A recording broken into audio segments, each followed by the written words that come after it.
ಸ್ನೇಹಿತರೆ welcome back. So ಇವತ್ತಿನ content ಏನು ಅಂತ ಹೇಳಿದ್ರೆ, ಮಕ್ಕಳಿಗೆ ಪ್ಯಾರೆಂಟ್ಸ್ ಪ್ರೀತಿ ತೋರಿಸೋ ವಿಚಾರದಲ್ಲಿ ಸ್ವಲ್ಪ ಇನ್ನೊಂಚೂರು ಮಿಸ್ಟೇಕ್ ಮಾಡಿಬಿಟ್ರೆ ಜೀವನ ಪರ್ಯಂತ ಇಲ್ಲಿ ಮಕ್ಕಳ ಫ್ಯೂಚರು ಹಾಳಾಗತ್ತೆ ಆ್ಯಂಡ್ ಪೇರೆಂಟ್ಸು ಕೂಡ ಚಿಂತೆಗೀಡಾಗಬೇಕಾಗತ್ತೆ. ಸೊ ಹಾಗಾಗಿ ಮಕ್ಕಳ ವಿಚಾರದಲ್ಲಿ ಪ್ರೀತಿನ ತೋರಿಸ್ಬೇಡಿ ಅನ್ನೋದೇ ಇವತ್ತಿನ ಟೈಟ್ಲ್ ಇದೆ. ಸೊ ಕಂಟೆಂಟ್ ಇದೆ. ಸೊ ಯಾವ ಥರ ಇದು ನೋಡ್ತಾ ಹೋಗೋಣ. ಅದಕ್ಕಿಂತ ಮುಂಚೆ ಫಸ್ಟ್ ಟೈಮ್ ನನ್ನ ಚಾನಲ್ ನೋಡ್ತಾ ಇದ್ದರೆ ಸಬ್ಸ್ಕ್ರೈಬ್ ಮಾಡಿ, ಸಪೋರ್ಟ್ ಮಾಡಿ ಆ್ಯಂಡ್ ಕೌನ್ಸಿಲಿಂಗ್ ಬೇಕಿದ್ರೆ ಸ್ಕ್ರೀನ್ ಮೇಲೆ ನಂಬರ್ ಹಾಕಿರ್ತೀನಿ. ಸೊ ಕಾಂಟ್ಯಾಕ್ಟ್ ಮಾಡಿ.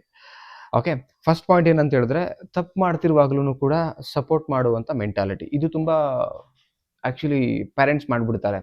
ಒಂದು 100ಕ್ಕೆ 70% ಪೀಪಲ್ಸ್ ಏನಂತ ಹೇಳಿದ್ರೆ, ಒಂದು ಪ್ರೀತಿ ಅಥವಾ ಇನ್ನೋಸೆಂಟು ಅಥವಾ ಒಂದು ಓವರ್ ಕೇರಿಂಗ್ ಅಂತ ಹೇಳ್ಬಿಟ್ಟು ಏನು ಮಾಡ್ಬಿಡ್ತಾರೆ, ಅವ್ರು ತಪ್ಪು ಮಾಡ್ತಿದ್ದಾರೆ ಸ್ಟಿಲ್ ಅವ್ರಿಗೆ ಸಪೋರ್ಟ್ ಮಾಡುವಂಥ ಒಂದು ಮನಸ್ಥಿತಿ ಇತ್ತು ಅಂತ ಹೇಳಿದ್ರೆ ಪೇರೆಂಟ್ಸಲ್ಲಿ, ಎಸ್ಪೆಷಲಿ ಪಾಲಕರಲ್ಲಿ, ಮಕ್ಕಳು 100% ಆ ಸಪೋರ್ಟ್ ಮಾಡ್ತಿರ್ಬೇಕಾದ್ರೆ ನೆಕ್ಸ್ಟ್ ಇನ್ನಷ್ಟು ಮಾಡಬೇಕು ಅನ್ನೋ ಥಾಟ್ ಅವ್ರಿಗೆ ಬರುತ್ತೆ. ಬಿಕಾಸ್ ನೀವೇ ಅವ್ರಿಗೆ ಪ್ರಚೋದನೆ ಮಾಡ್ದಂಗೆ ಆಗುತ್ತೆ.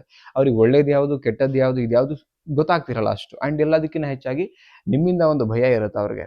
ಆ್ಯಂಡ್ ಟೀಚ್ ಮಾಡಬೇಕಾಗಿರೋರು ನೀವು ರೈಟ್ ವೇನಲ್ಲಿ ಟೀಚ್ ಮಾಡಬೇಕಾಗತ್ತೆ. ಇದನ್ನ ಸಪೋರ್ಟ್ ಮಾಡಬೇಕಾ ಮಾಡಬಾರ್ದಾ, ಇದು ಎಷ್ಟು ಎಫೆಕ್ಟ್ ಆಗುತ್ತೆ, ನಾಳೆಗೆ ಏನಾಗುತ್ತೆ ಅವ್ನ ಲೈಫಲ್ಲಿ, ಇದೆಲ್ಲನೂ ಕೂಡ ಯೋಚನೆ ಮಾಡಬೇಕಾಗತ್ತೆ. ಬಟ್ ಎಷ್ಟೋ ಜನ ಇದನ್ನ ಥಿಂಕೆ ಮಾಡಲ್ಲ. ಅವ್ರು ತಪ್ಪು ಮಾಡ್ತಾ ಇರ್ಬೇಕಾದ್ರೂ ಆ ಮುಗ್ಧತೆ, ಆ ಪ್ರೀತಿ ಏನು ಮಾಡ್ಬಿಡುತ್ತೆ ಇವ್ರಿಗೆ, ಲೈಕ್ ಇರ್ಲಿ ತೊಂದರೆ ಇಲ್ಲ ಅದು ಇವ್ರಿಗೆ ಸಪೋರ್ಟ್ ಮಾಡಿನೇ. ಮತ್ತೆ ಈಗೆಲ್ಲೋ ಒಂದ್ ಕಡೆ ಬೇರೆ ಯಾರ್ದೋ ಒಟ್ಟಿಗೆ ಜಗಳ ಮಾಡ್ಕೊಂಬಂದ್ರು, ಅಥವಾ ಎಲ್ಲೋ ಒಂದ್ ಕಡೆ ಕಳ್ತನ ಮಾಡ್ಕೊಂಬಂದ್ರು, ಅಥವಾ ಕರೆಕ್ಟಾಗಿ ರೆಸ್ಪಾನ್ಸಿಬಿಲಿಟಿ ತಗೊಳ್ತಾ ಇರಲ್ಲ, ಅದನ್ನೇನು ಮಾಡೋದು, ತಂದೆ ತಾಯಿ ಸಪೋರ್ಟ್ ಮಾಡ್ಬಿಡೋದು. ಇಲ್ಲ ನೀನು ಚೆನ್ನಾಗಿರ್ಬೇಕು, ಹಂಗಿರ್ಬೇಕು. ಅದು ಕಳ್ತನ ಮಾಡ್ಕೊಂಬಂದಾಗ ಬೈದು ಬುದ್ಧಿ ಹೇಳ್ಬೇಕು, ಹಂಗೆ ಮಾಡಬಾರ್ದು ಅಂತ. ಅದು ಯಾರ್ದೋ ಒಟ್ಟಿಗೆ ಜಗಳ ಮಾಡ್ಕೊಂಬಂದಾಗ ದೊಡ್ಡವ್ರಿಗೆ ಹಿಂಗೆ ಮಾತಾಡಬಾರ್ದು ಅನ್ನೋದು ಹೇಳ್ಕೊಡ್ಬೇಕು. ಅಂದರೆ ಓವರ್ ಆಲ್ ಅಂದರೆ ಒಂದು ಕಲ್ಚರ್ಡ್ ಆಗಿ ಬೆಳೆಸ್ಬೇಕು. ಅಂದರೆ ಎಲ್ಲೆಲ್ಲಿ ಮಿಸ್ಟೇಕ್ಸ್ಗಳು ಕಾಣುತ್ತೆ ನಿಮಗೆ ತಪ್ಪು ಅಂತ, ಅಲ್ಲಲ್ಲೇ ತಿದ್ದಬೇಕು. ಅದನ್ನು ಯಾವ ರೀತಿ ತಿದ್ದಬೇಕು ಅದನ್ನು ನೀವು ತಿದ್ದಿ. ಆದರೆ ನಾನು ಹೇಳ್ತಾರೆ ಅಂದರೆ ತುಂಬ ಶಿಕ್ಷೆ ಕೊಡಬೇಕು ಅಂತಲ್ಲ. ಈಗ ಒಂದು ಬೆಳೆ ಹಾಕ್ತೀವಿ ಅಂತ ಹೇಳಿದ್ರೆ ಆ ಬೆಳೆ ಪಕ್ಕದಲ್ಲಿ ಕಸ ಬೆಳೆಯುತ್ತೆ, ಕಸ ಕೀಳಲ್ವ ನಾವು? ಬೆಳೆ ಚೆನ್ನಾಗಿರ್ಬೇಕು, ಮಕ್ಕಳ ಫ್ಯೂಚರ್ ಚೆನ್ನಾಗಿರ್ಬೇಕಂದ್ರೆ ನೀವು ತಪ್ಪು ಮಾಡ್ತಿರ್ಬೇಕಾದ್ರೆ ತಿದ್ದೋಕೆ ಪ್ರಯತ್ನ ಪಡಿ, ಫಸ್ಟ್ ಥಿಂಗ್. ಸೆಕೆಂಡ್ ಥಿಂಗ್ ಬಂದೇನಂತ ಹೇಳಿದ್ರೆ, ತಂದೆ ತಾಯಿ ಬುದ್ಧಿ ಹೇಳ್ತಿರ್ಬೇಕಾದ್ರೆ ಮಧ್ಯ ಬಾಯಿ ಹಾಕ್ಬೇಡಿ. ಈಗ ತಂದೆ ಬುದ್ಧಿ ಹಾಕ್ಬೇಕಾದ್ರೆ ಮಕ್ಕಳಿಗೆ ಇದು ತಪ್ಪು, ಇದು ಮಾಡಬಾರ್ದು, ಹಂಗೆ ಹಿಂಗೆ, ಅದನ್ನ ತಂದೆ ಬುದ್ಧಿ ಹೇಳ್ಬೇಕಾದ್ರೆ ತಾಯಿ ಮಧ್ಯ ಬರ್ಕೊಡುದು. ಆಕ್ಚುಲಿ ತಾಯಿ ಬುದ್ಧಿ ಹೇಳ್ಬೇಕಾದ್ರೆ ತಂದೆನೂ ಮಧ್ಯೆ ಬರ್ಕೊಡುದು. ಏನಕ್ಕೆ ಅಂತ ಹೇಳಿದ್ರೆ, ಈಗ ಸಪೋಸ್ ತಂದೆ ಏನಾದ್ರು ಬೈದು ಬುದ್ಧಿ ಹೇಳ್ತಾ ಇದ್ರೆ ತಾಯಿ ಮಧ್ಯ ಬಂದ್ಬಿಟ್ರೆ ಏನಾಗುತ್ತೆ, ಅವ್ರ ಬುದ್ಧಿ ಹೇಳ್ತಿರ್ಬೇಕಾದ್ರೆ ತಾಯಿ ಸಪೋರ್ಟ್ ಮಾಡ್ಬಿಟ್ರೆ ಮಕ್ಕಳಿಗೆ ಅದು ಕಲಿಕೆ ಅಂದ್ರೆ ಲೈಕ್ ಆ ಬುದ್ಧಿ ಹೇಳೋ ತಂದೆ ಹೇಳೋದೇನು ಕಿವಿಗೆ ಹೋಗ್ತಾ ಇರಲ್ಲ, ನೆಗ್ಲೆಕ್ಟ್ ಮಾಡ್ತಾರೆ. ಬಿಡು ನನ್ನ ಸಪೋರ್ಟಿಗೆ ಇವ್ರು ಇದ್ದಾರಲ್ಲ, ಅಲ್ಲಿ ನಿಮ್ಗೆ ತಾಯಿ ಕೇರಿಂಗ್ ಮಾಡ್ತಾರೆ, ತಂದೆ ವಿಲನ್ ಆಗ್ಬಿಡ್ತಾರೆ. ಸೊ ನಾನು ಹೇಳೋದೇನಂತ ಹೇಳಿದ್ರೆ, ತಂದೆ ತಾಯಿ ಇಬ್ರು ಇದನ್ನ ಮೆಂಟಲಿ ಫಿಕ್ಸ್ ಮಾಡ್ಕೋಬೇಕು, ಮೆಂಟಲಿ ಇದಿರ್ಬೇಕಂತ. ಅವ್ರು ಹೆಂಡತಿ ಬುದ್ಧಿ ಹೇಳ್ತಿರ್ಬೇಕಾದ್ರೆ ನಾನು ಸುಮ್ಮನೆ ಇರಬೇಕು, ಅಥವಾ ನಾನು ಬುದ್ಧಿ ಹೇಳ್ಬೇಕಾದ್ರೆ ನನ್ನ ಗಂಡ ಸುಮ್ಮನೆ ಇರಬೇಕು ಅನ್ನೋದು ಇಬ್ಬರಲ್ಲೂ ಬರಬೇಕು. ಬಿಕಾಸ್ ಫೈನಲಿ ಯಾರು ಇಲ್ಲಿ ಅವ್ರನ್ನ ಹೊಡೆದು ಸಾಯಿಸ್ಬಿಡ್ಬೇಕು ಅನ್ನೋದೇನು ಇರಲ್ಲ ಮೆಂಟಾಲಿಟಿ.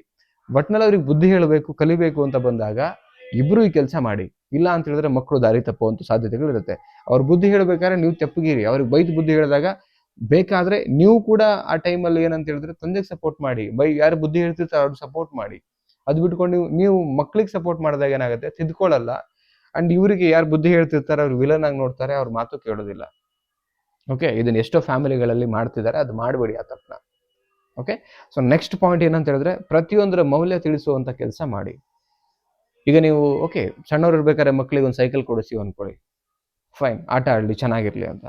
ಆದ್ರೆ ಆ ಸೈಕಲ್ ಹೇಗೆ ಬರುತ್ತೆ ಅನ್ನೋದು ಮಕ್ಕಳಿಗೆ ಗೊತ್ತಾಗಬೇಕು. ಇದನ್ನ ಕಷ್ಟಪಟ್ಟು ದುಡ್ಡು ಬಂದ್ರೆ ಇದರಿಂದ ಇದು ಸಿಗತ್ತೆ. ಬಿಕಾಸ್ ಅವರಿಗೆ ಎಲ್ಲ ಅದ್ರ ವ್ಯಾಲ್ಯೂ ಗೊತ್ತಾಗಲ್ಲ.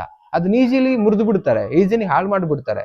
ಅದನ್ನ ಕಷ್ಟ ಬಿದ್ದು ತಗೊಳ್ತೀವಂತ ಬಂದಾಗ ಅವ್ರಿಗೆ ಗೊತ್ತಿರುತ್ತೆ ಇದನ್ನ ಚೆನ್ನಾಗಿ ಇಟ್ಕೋಬೇಕು ಅಂತ. ಓಕೆ, ಇದು ಪ್ರತಿಯೊಂದು ಸಿಗ್ಬೇಕಂದ್ರೆ ನಮ್ಗೆ ದುಡ್ಡು ಕಷ್ಟಪಡಬೇಕು, ಸಿಗಬೇಕು ಅನ್ನೋದು ಗೊತ್ತಾಗಬೇಕು. ಒಂದು ಬೈಕ್ ಆಗಲಿ ತಕ್ಕೊಡೋದು, ಅಥವಾ ಒಂದು ದೊಡ್ಡ ಫೋನ್ ಆಗಲಿ ಅವಶ್ಯಕತೆ ಇದೆ, ಓಕೆ, ಬಟ್ ಅದ್ರ ವ್ಯಾಲ್ಯೂಸ್ನ ತಿಳಿಸ್ಬೇಕು. ಪ್ರತಿಯೊಂದು ವ್ಯಾಲ್ಯೂಸ್ ತಿಳಿದಾಗ ಏನಾಗುತ್ತೆ, ಅದನ್ನ ಹುಷಾರಾಗಿ ನೋಡ್ಕೊಳ್ತಾರೆ. ಅಂಡ್ ಅವರು ಕೂಡ ಆ ವ್ಯಾಲ್ಯೂಸ್ ಒಳ್ಳೆ ರೀತಿಯಿಂದ, ಆಮೇಲೆ ಎಲ್ಲದೂ ಕೂಡ ಒಳ್ಳೆ ರೀತಿಯಿಂದ ಸಂಪಾದನೆ ಮಾಡೋದು ಹೇಳ್ಕೊಡ್ಬೇಕು. ಅದು ತುಂಬಾ ಮುಖ್ಯ ಇರುತ್ತೆ. ಇದಿಷ್ಟು ಕೆಲಸ ಮಕ್ಕಳು ಪ್ರೀತಿ ತೋರಿಸೋ ವಿಚಾರದಲ್ಲಿ ತಪ್ಪು ಮಾಡಿಬಿಟ್ರೆ ಮಕ್ಕಳು ಜೀವನ ಪರ್ಯಂತ ಹಾದಿ ತಪ್ಪುವಂತ ಸಾಧ್ಯತೆಗಳು 100% ಇರುತ್ತೆ. ಸ್ನೇಹಿತರೆ, ವಿಡಿಯೋ ನೋಡೋದ್ರಲ್ಲ, ಯಾರೆಲ್ಲ ಪ್ಯಾರೆಂಟ್ಸ್ ಇದ್ದೀರಿ, ಸೊ ದಯವಿಟ್ಟು ವಿಡಿಯೋನ ಶೇರ್ ಮಾಡಿ, ನಿಮ್ಮ ವೈಫಿಗೆ ಶೇರ್ ಮಾಡಿ, ನಿಮ್ಮ ಹಸ್ಬೆಂಡಿಗೆ ಶೇರ್ ಮಾಡಿ, ನಿಮ್ಮ ಫ್ರೆಂಡ್ ಸರ್ಕಲ್ ಶೇರ್ ಮಾಡಿ. ತುಂಬಾ ಇವತ್ತು ಮಕ್ಕಳು ನೋಡಿ, ಬೇಸಿಕ್ ಇಂದ ಫೌಂಡೇಶನ್ ಸ್ಟ್ರಾಂಗ್ ಕರೆಕ್ಟ್ ಆಗ್ತಾ ಬಂದ್ರೆ, ಆ ಕಲ್ಚರ್ಡ್ ಆಗಲಿ, ಆ ಒಂದು ಥಾಟ್ ಆಗಲಿ, ಮಕ್ಕಳು ಹಂತವಾಗಿ ಚೆನ್ನಾಗಿ ಬೆಳೀತಾ ಹೋಗ್ತಾರೆ ಅಂತ ಹೇಳ್ತಾ, ಇಷ್ಟ ಆದ್ರೆ ಲೈಕ್ ಮಾಡಿ, ಕಮೆಂಟ್ ಮಾಡಿ, ಶೇರ್ ಮಾಡಿ. ಮತ್ತೊಂದು ಟಾಪಿಕಲ್ಲಿ ಸಿಗ್ತೀನಿ. Thank you so much. ನಮಸ್ತೆ.